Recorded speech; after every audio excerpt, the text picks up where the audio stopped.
Bonsoir, bonsoir, bonjour, c'est RD Congo Basango Télévision. Comme toujours, avant de commencer notre émission, nous disons merci à Dieu. Nous disons merci à nos chers abonnés et téléspectateurs qui nous suivent partout dans le monde et en RDC. Bande Konanga, soyez les bienvenus. À la une chez téléspectateurs et Yindi Bandeko. Fatia Lobi, pas de cérémonie. Bokoyo Kalutundula, écoutez ma question, à Lobi en tout cas cérémonie exacte. Donc ma kamboza minene, pourquoi? Parce que guerre où est Salamana Est, alors voilà motolela batuna biso, parce que tout le monde a tina mon côté, il y a francophonie. La RDC a annoncé ce lundi pas de cérémonie officielle pour la journée internationale de la francophonie le 20 mars. Alors, on annonce que lundi, mais le Bayeko Kutana, le Tundula, c'était hier, journée en Openza. Alors, le Tundula, le bien, en tout cas, moins exaté. Alors, la situation difficile que traverse les pays à cause des conflits dans l'Est, impliquant le Rwanda.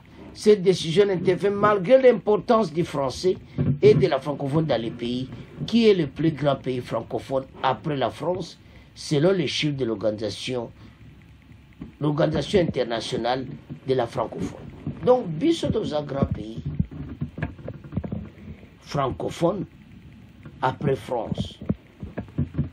Et maintenant, dans la situation tous en an. Le Tundula a le bien, en tout cas, ça ne va pas. Alors, Kagame et consort, il y a un problème sérieux. Macron a raisonné sur quoi, mais ce qui est bimi, et francophonie m'a trop. Tu as bino kalate, beaucoup vivre. Alors, ton ana le Tundula, bon, tu avances. L'annonce n'était pas totalement imprévisible, mais à l'heure de célébrer la francophonie, elle fait tache sur le carton d'invitation à la fête. La République démocratique du Congo, plus grand bassin francophone, n'en sera pas. Explication du ministre congolais des Affaires étrangères. Aujourd'hui, l'agression rwandaise est incontestable, tant au niveau des Nations Unies qu'au niveau des pays, même des pays membres de la francophonie. Et que constatons-nous?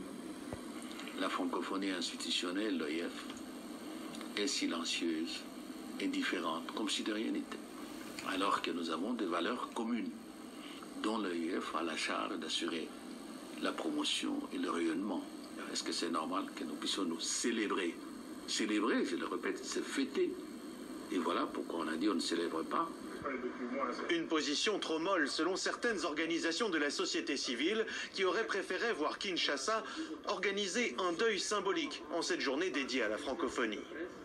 Plus d'hypocrisie. Je crois que le gouvernement commence à comprendre petit à petit, même si il y va avec tact. C'est aussi une manière de faire pression à la fameuse francophonie qui n'a rien à voir avec la solidarité qu'elle prône. De leur côté, les autorités congolaises assurent ne pas envisager jusqu'au retrait de la RDC de l'Organisation internationale de la francophonie. C'est un élément, je peux dire, de chantage, une carte de coup de pression, mais est-ce que c'est un choix assumé de retrait? Ça, ce sera, de mon point de vue, une décision plus lourde politiquement à ce stade, mais ça peut être un coup tactique pour pousser le sommet à prendre une position ferme vis-à-vis du Rwanda et à exiger cette solidarité qu'on devrait en principe bénéficier de cette organisation. Sur RFI, la porte-parole de l'OIF rappelle que la Journée internationale de la francophonie n'est pas une célébration d'ordre politique, mais une célébration citoyenne, et que la secrétaire générale de l'organisation, Louise Mushikiwabo, a communiqué plusieurs fois pour encourager la voie du dialogue. Des résolutions. Alors, Bandeko Tolandi le Tundula. En tout cas, ça est clair, habituellement, Mawa. Les Français, Basalignos, Basdo, Basolo, Baki, en tout cas, un pays comme la RDC a bouilli. Babi, pas de soma capacité, on est sati. Biso, tous un territoire occupé à l'est. Tous un tina kokota la francophonie, on a été. parce que yé moko France ayebela biso toza en deuil des milliers de personnes dont moyen tosala oyo tokokosalisa te parce que le pays est en deuil et le monde regarde ekotia mena pression likolo ya bato oyo bolandi français wana ndenge azoloba po bato oyo balexi lutundu la raison eloni tokosala le pays est en dette plusieurs morts nana azoboma barwandais moto bazoya koboma wa congolais communauté internationale bazobona alors réplique na biso tala tozokola toza un grand pays kaka bazosala erreur moko akosakana te okoma ennemi ya RDC mais yo mawa trop soki otali bajeune nyonso wana ezala oyo baza na Nord Kivu ezala oyo ya masisi ya barwandais bazokondane président rwandais na makambo na ye oyo oyo azomema ya baagression à l'est.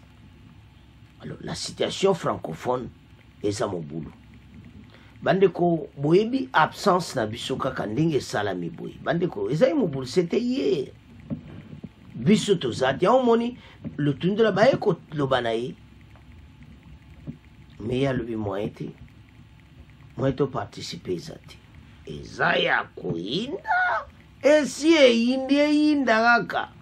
Alors bato oyo je crois bien eza message moko kitoko ekepa bato occident bazwa message wana très sérieux parce que ce sont eux qui à la base ya oyo ezosalama na este pour le moment ezosala propriété komona ke bango bazomona basituation oyo eza na est mais batiki na bango donc ozomona clairement ke bazaki makambo aosala eza bien te. Alors maintenant bakonzi badui décision et en tout cas biso kuna toza te eza décision mo malamu parce que président rwandais na bato na ye bavivant parce que ye France d'abord azwa kopekisa Kagame te bitumba o azokoka koloma makambo wana de parce que aza motu na ye et maintenant bamona makambo que le deuxième grand pays ya francophone ebo nango koparticipe bo ozomona teke bato baza na problème sérieux nayebi te totala kaka me match eza mobulu mpona bango bayeba eke citation oyo totala nde makambo kele mais en tout cas lutundela basali bien parce que toomona ntina moto okota na francophonie tant que francophonie yango eza désordre na désordre bazokotisa